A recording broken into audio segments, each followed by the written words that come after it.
it's council preview time. I'm Tom Laux, Communications Director, City of Marshfield. I have City Administrator Steve Barg sitting here. Thanks for joining me. Good to be with you as always, Tom. All right.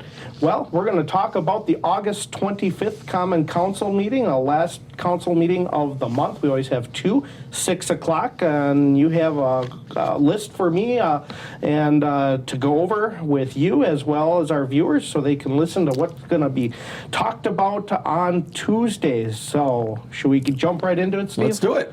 All right. Well, you went through here, and why don't we just go right into a project about a sewer project? Yeah, you know, there's a lot of things that have to be done to make this aquatic center project come together. A lot of people don't think that. You think just get out and start digging and put a nice new pool in with diving boards and water slides and stuff, and why is it so much? There was a lot of talk at recent meetings, and we're going to talk about this with the Plan Commission in a minute too.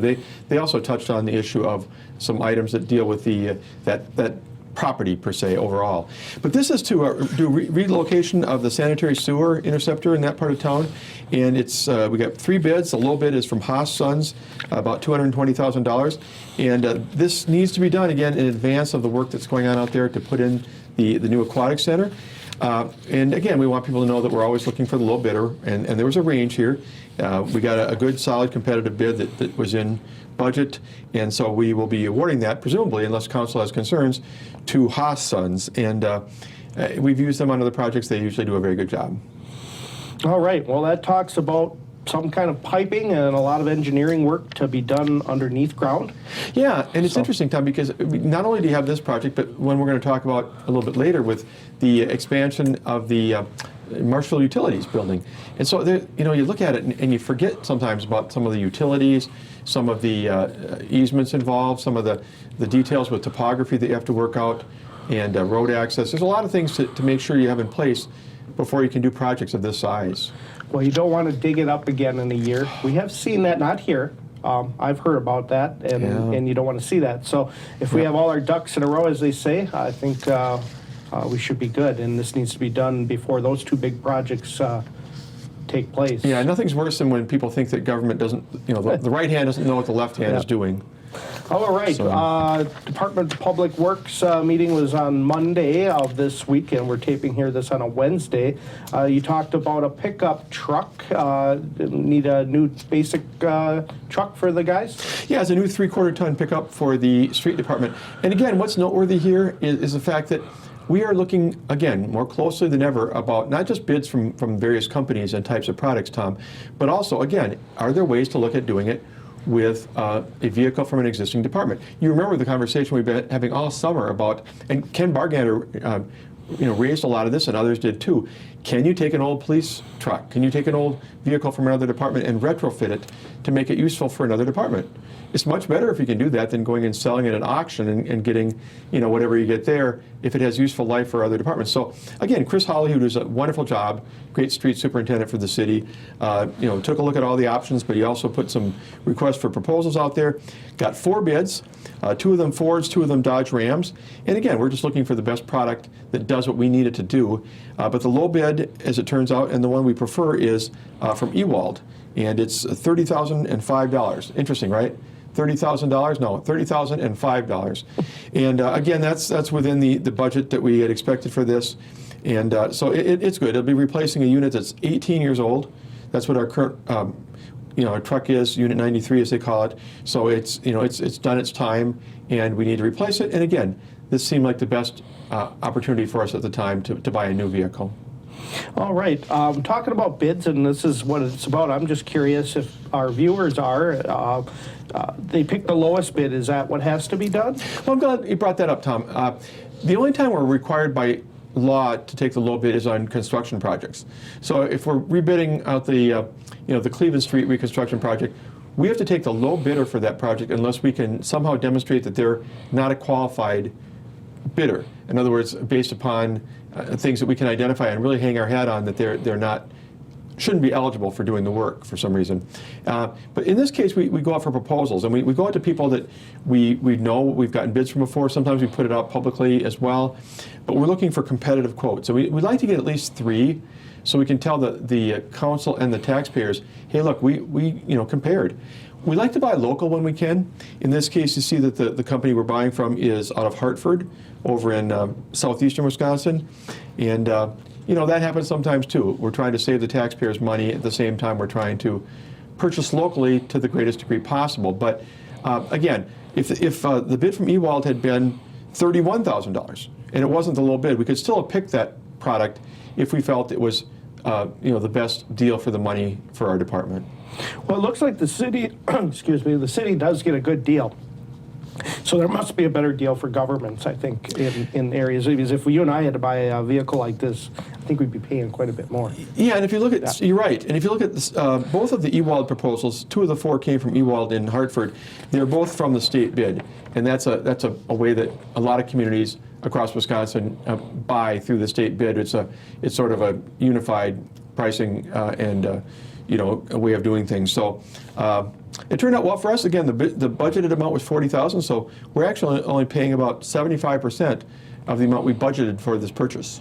Yeah, I don't know if our viewers can see because we don't have a cameraman, but this is the old truck. You definitely can see the fender walls are rusted out, and this one here is the brand new one, and it looks like a very nice truck. It'll have our lettering on it, knowing that it's a city vehicle running around, and it looks like it has a number, so that's just what it looks like. Yeah, and hopefully that shows up on camera. But I want people to know, even if they can't see it clearly, that the vehicle that we're replacing has some issues. It's done its time. It has some rust, as you said, and that's important for people to know. That's what's come out of this process during the summer, is that we're not just getting rid of things and buying new because we can or because we budgeted. We want to be able to say that the mileage, the conditions, the repair needs make it a good idea to replace the unit. Looks like one of my vehicles, Steve. I've been there too, Tom. More times than I care to count. Yep. All right, well, let's move into another piece here. Health Insurance Plan Option 2021. Jen Raku presented that, I believe, to Finance. Yeah, we've had some difficulties getting low quotes for premium increases recently, Tom, because our utilization has been high. And by utilization, I mean that the amount of dollars that we pay in claims compared to the amount of dollars that the city pays in premium has not made us a great candidate for a lot of companies. We haven't gotten a lot of bids in the past. We've tried to get competitive bids from many companies, not just Security Health, who we've oftentimes ended up with. But this year, we're in the 80s, which means for every dollar that we paid in premium, the claims are actually less than 90 cents. So that makes us a much better candidate for a bid. So Security Health has given us a quote of 3.45% for renewal. That's very, very strong. We feel good about that. We had talked about whether or not we would look at going out for bids again this year, and the Finance, Budget, and Personnel Committee seemed confident that this was a good bid, that we don't need to go out and do a full-blown request for proposals this time. There's another interesting option, though, an interesting twist, Tom, that there's a plan called Simply One that Security Health Plan offers, and that's to say, look, you want a better premium than even 3.45% increase? If you, and this is, individual employees can do this, it's not the entire group. If you'll commit to the fact that you'll sign on to a plan that you have to go to Marshfield Health Clinic, the Marshfield Clinic facilities, then we will give you a lower premium by quite a bit.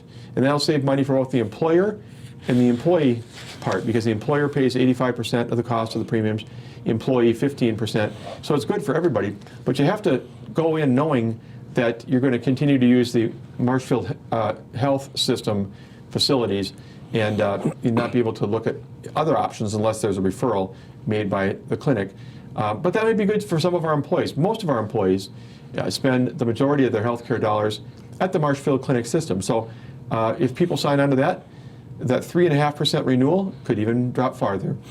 All right, so that would be approve both of those options from the council on Tuesday night? Yeah, we're asking the council to approve offering both of those.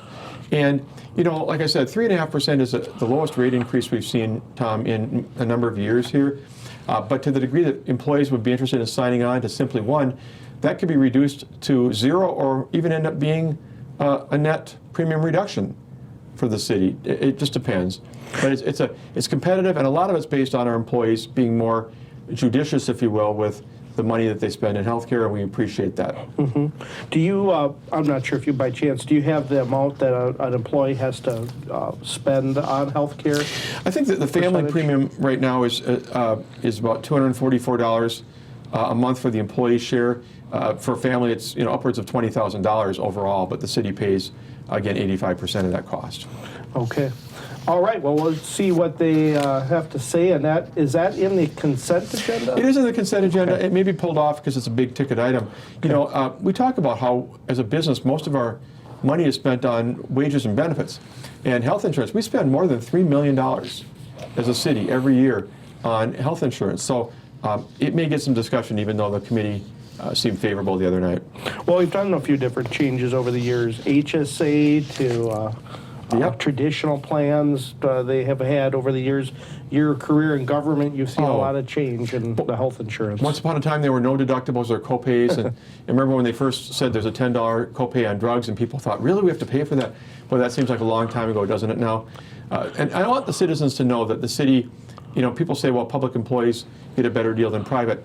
We pay a much greater share of our health care costs here than used to be the case a decade ago. And the deductibles have gone up, and it's more commensurate with what people are seeing in the marketplace. But I think we do offer a competitive plan, and we feel good about it. Yeah, definitely. All right, move on to another piece from HR, and this has to do with nationwide. Again, this is for employees, but the council has to grant that, and it's important. It's tax dollars, right? It is, and here's the deal. People pay into it's called the 457 plan. It's a deferred compensation plan to save for retirement. And that's a good deal. And many people are paying regularly and put considerable amounts into that so that they're preparing for that day, which we think is wonderful. But with what's gone on with the coronavirus, some people have had some immediate needs. Maybe a member of their family has had COVID-19, their spouse or one of their children. They've had some other adverse circumstances as a result of COVID. And they'd like to borrow money from that fund, from that what they've been paying in, to handle some needs. And so this is a program that if you qualify, again, if you're diagnosed with COVID-19 or a spouse or dependent is, or you have adverse financial consequences of different sorts from having been quarantined or laid off or whatever the case might be, you may be eligible to borrow, if you will, against the amount you've put into your plan without any penalties. Normally there'd be penalties if you took money out of your retirement plan, but no penalties, and Nationwide is offering that through the end of the year. So the Finance, Budget, and Personnel Committee was supportive of offering that. It doesn't cost the city a dime, just another opportunity for our employees to deal with the pandemic, and we'll see if council would agree. Well, Nationwide is, no money goes into it from the city anyway. Correct. It's all employee It's all employees. Yeah. This just allows them to borrow against it. It does require a plan amendment change by the city to sign a document to make this possible. Jennifer Akey, our HR director, has been looking into this, and it all sounds fairly straightforward. So we'd like to get it done and give them that opportunity if they've been hit hard by COVID-19. Yeah, we'll see what happens because not a lot of people just have that kind of cash laying around if they need it. Some of these things are expensive. Yeah, you bet. Yeah. Well, okay, let's move into resolutional numbers. There is a conditional use permit, 2000 South Central Avenue. Yeah, and this again all ties to the to the area where the new aquatic center is being built. This is the Marshfield Utilities project, and for those who might be not familiar with their project, they've wanted for a long time, since before I came here in 2011, to combine their operations into one building. Their water operation is over on Oak and whatnot. They want to be under one roof, and they want to expand and provide an improvement that will suit them for many years to come. By the way, for people who haven't seen it, I think they showed this on the Plan Commission meeting last night.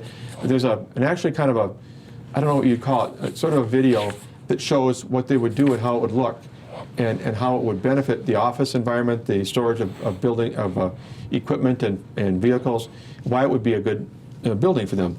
But they needed a conditional use permit, and so this produced some conversation by the Plan Commission on Tuesday night, and they need this because there's going to be some setback issues and some other things that they need to account for.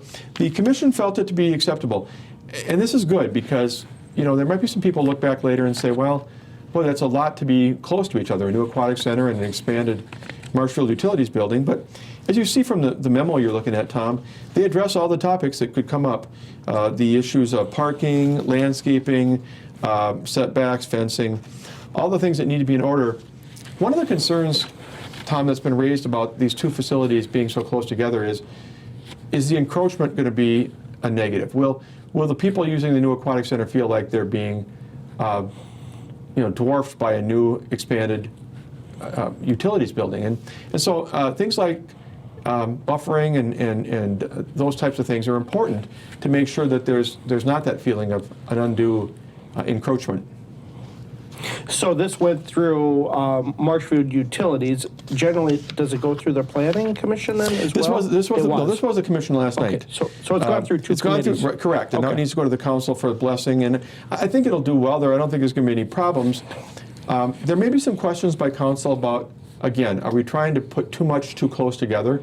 Have we provided enough buffer, enough separation with the new plans of utilities to where both facilities will be seen well in a good light? And I really have to applaud Nick Cum, the general manager of Marshfield Utilities, and Justin Casperson, our Park and Recreation Director, Josh Miller, our Development Services Director, Dan Kinect, and others, the commissions and boards involved. I think they're working really hard together with their consultants to make this the best possible situation. I know some people think it might be crowded, but I think it's going to turn out really well for both parties. Okay, well, yeah, I know our viewers can't see the map, but just looking at it, looks like it goes to that, near that road that goes to the zoo, is that correct? Yes, correct. Okay, yeah, so maybe that's a little bit more to the left than it is now, I don't know. But looks like they have quite a bit of room here, yeah, but, there's a change with the pool. All the trees have been removed, so I'm sure that these committees and commissions have really looked into it. That's their job before it gets to council, and then the council can ask questions from there. Yep. But they can watch those meetings, except the commission meeting for utility I don't have. But they can read the minutes. Correct. See what the minutes there are is out there. Minutes are Correct. out there. So, all right, let's move on and talk about what do we got here. Another thing here. Is that another piece in here that we got to talk about? Yeah, we're kind of in the utilities utility world here. Yeah, I mean, I just want people to know this. There's a statute in Wisconsin law called 62.23 sub 5. That sounds exciting, doesn't it? So if you're awake at 3 in the morning looking for something to read. But what that really says is that matters of the nature where we're acquiring a property, we're expanding on a property, all these public improvement issues need to be reviewed and, looked at, critiqued, if you will, by the Plan Commission. So they did that last night. And this is our way of saying, are there any problems beyond the conditional use permit, Tom, but are there any concerns or problems about locating this facility, an expanded utilities building, on this property? And there was discussion, and I understand it was kind of spirited, maybe a little bit at times. I didn't see the meeting, but that there were some questions asked, and that's good. We want our commission members to ask questions. But in the end, what goes forward is not a recommendation to the council, but just the comments, the input, if you will, of the commission goes to the council, so they'll be able to see this and read this before they adopt it on Tuesday night. But it's part of the consent agenda, so unless they see problems, they can give a blessing as well. All right. Well, all that information will be in their packet. Yep. Starting Friday for the council members to review over the weekend and get an idea for what they have to talk about on Tuesday night. Yep. All right. You got another presentation by Nick Cum, Yep. a value of a utility, or of the utility, I should say. Tom, every year the Marshfield Utilities folks do a presentation they call Value of the Utility. And sometimes people don't realize that they are part of us, they're under our umbrella, but they're kind of separate in a way. They're run and operated separately. And so this is really not, it might look to you like a sales pitch, but it's really their way of saying, look, in the past year, here's what we've done to try and be of value and benefit to the community. And so they're going to, I gave you last year's presentation to look at. This is not this year's, but last year's. They talk about how they, who they serve, who are their stakeholders. They're going to talk about the utility rates, how they've tried hard to keep them, competitive, some of the issues they've had to go through with that. They'll talk about the benefit to the city in terms of the payments they make through the pilot and through the dividend. The dividend is money that they give to benefit economic development in the city, helps to fund some of our economic projects. How they work together with our other departments, Public Works, Wastewater, and others. And and just give a sense of what they've done in the past year. It's kind of like a report card of sorts. A lot of people do written reports. I know that the police and fire do an annual report of what they have accomplished in the previous year. This is more of an oral report to the council of what benefit the Marshfield Utilities provides, and it's extensive. They do a really good job for the city of Marshfield. Where does the dividend go, in the general fund, or how does that work? No, it goes directly into an economic development fund, and the economic development board. It's roughly $250,000, give or take. Those monies are used to help support organizations doing economic development, to help cover the cost of some projects. They were involved, for example, in the projects that go on at the zoo, or sometimes I think the Wenzel Family Plaza, some of those kind of things they get involved with. I don't have the list in front of me, but so the monies are used for ways that promote the city of Marshfield. And that's just city, because they do cover other townships. They do. The electric does. The water is basically just the city of Marshfield, unless you annex. But the electric service area goes beyond the city into some of the surrounding townships, you're right. So, Nick attends a lot of our meetings, but he also has to report to some of those communities as well a lot. Yeah, he's got a lot on his plate. And of course, he has a board of 5 members himself that are responsible for the electric and water for the whole service area. And, again, I think some people might wonder why this is on the agenda. Don't we just talk to each other normally? But it's a chance for them to tell the mayor and council and the entire viewing public what their role is, what their responsibilities are, and what they've accomplished. You bet. Well, we'll see what Nick has to say on our council meeting. Let's talk about, you got something about council information, which would be the Common Council, on city publications, the city website. Can you expand on that, please? Yeah, this hits kind of home for you, Tom, in a way. You do a lot of great work with our website, newsletter, publications like that. And generally, we have the home addresses of our elected officials on that. The mayor and the 10 council members. One of our council members recently came to me and supported actually by a couple of other members and said, you know what, do we need to have our home addresses on the website, newsletter, those kind of publications? My first thought was, why not? I mean, it's public information for the viewers might want. But they pointed out the fact that, sometimes with some of the things we go through, there's a lot of contentious issues. We've had a few of them this summer, and we hear what's going on in the state and the nation with some of the circumstances where people come to people's homes and protest, and there's some concerns that could come from that. So they're asking whether or not that has to be the case. So I checked with the city attorney, and here's what he said. He said, well, we've historically done this, and it can be changed, but it requires the council as a whole adopting the policy. So I'm not just going to say, well, council member X, we'll take your name off, but we'll leave the other 9 on. No. It has to be the council as a whole voting as a policy change of sorts that, yes, we agree with this position and we want the home addresses taken off the website and the other publications. So, I have kind of mixed thoughts on it.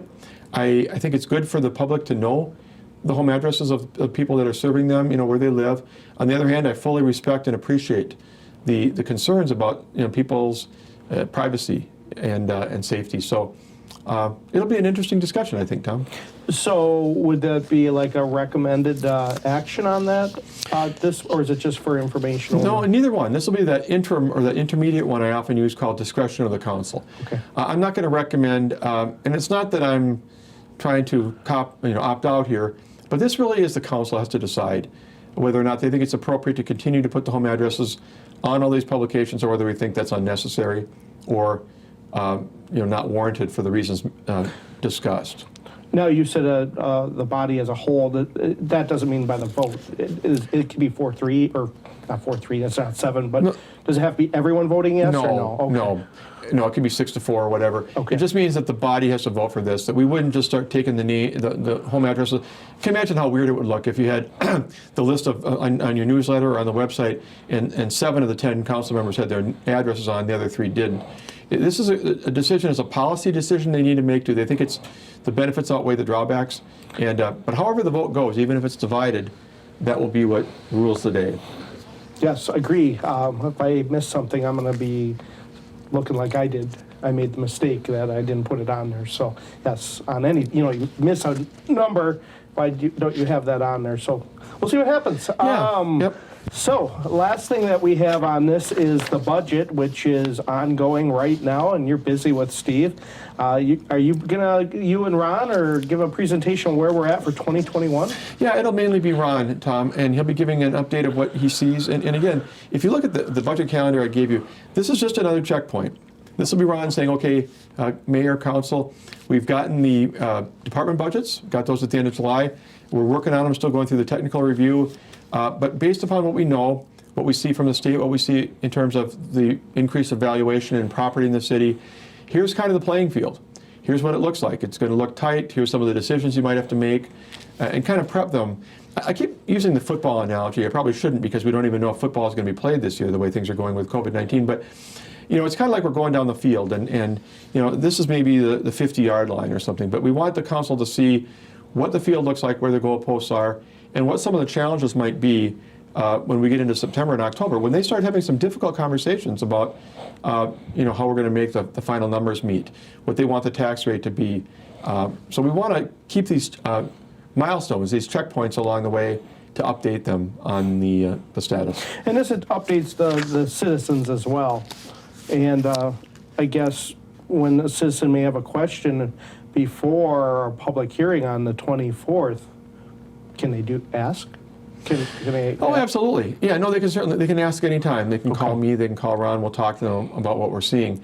But, people, before they face tough decisions, like some lead time and they like some preparation. If you're going in to buy a new car and you were trading in your old car, you'd like to find out before you go to the dealer, what am I likely to get in trade-in? What are my options going to be before I end up face-to-face with a salesperson? And in October, we're looking the council straight in the face and saying, here's what you have to do. Here's what we have to cut. Do you want to cut it, or do you want to raise the taxes? It's only fair that they get a sense of where this is going as best we can tell them, 30, 60, 90 days in advance. And that's what this process is about, Tom. All right. Well, you brought by this event that it's not a city event. It's a county. I believe it's held here in Marshfield every other year, and then in Southwood County the other year by Rapids. It's called Clean Sweep, and that is Saturday, August 29th. 8 to noon. It's at the Ag Research Station here in Marshfield at the South Campus. There's a lot of information on our website, ci.marshfield.wi.us. You can click on that, go under streets, and there's an area that says Clean Sweep, and you'll be able to print this brochure if you want to see that, and there's a few other things. And again, you can always call a number if needed, or call the street department, and they can help you with questions you may have as well. Yeah, Tom, I think most of our citizens are responsible members of our community and our country, and they want to do the right thing. They do. And we want to dispose of things properly. That's good for our environment. It's good for all of us. But sometimes you say, well, where can I get rid of this? I've got some automotive fluids. I've got some, pesticides and those kind of things. There's a list here on the sheet that you gave. If they want to contact at City Hall, they call me. They can call the clerk's office. Well, call me, actually, and I'll be glad to share it. We may have this sitting out in other places, but it's coming up real soon. It's on August 29th, so only a few days away. We'll be talking about this from 8 to noon, as you said, at the Ag Research Station at 2611 Yellowstone Drive, south end of town. This is that opportunity to get rid of those things that you otherwise can't find a lawful place to dispose of. And so, many years this ends up being on the other end of the county.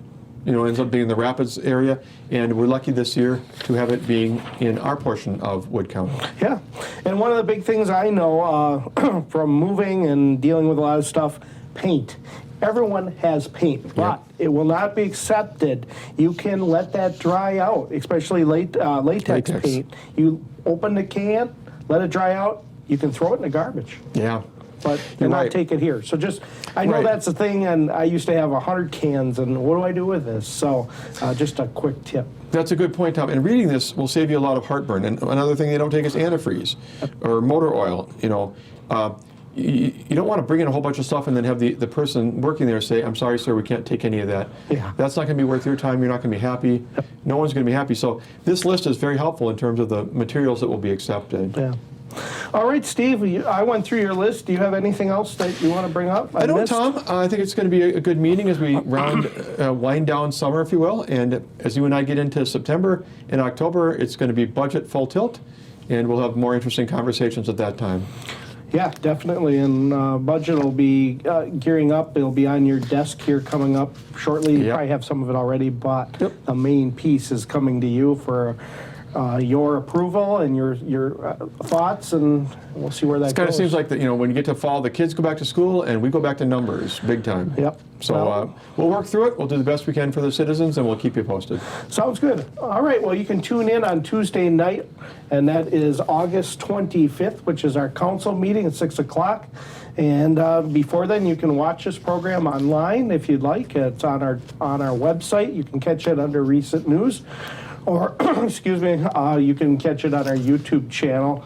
And it also plays right before the Common Council on our channel 991 and throughout the week on 991 as well. So thank you for joining me and Steve Barg on Council Preview. And we'll be back in a little more than 2 weeks because our council meeting is the second week of September, but it'll be here before you know it, almost right after Labor Day. It is. And it feels is. odd, Labor Day, but it's late this year.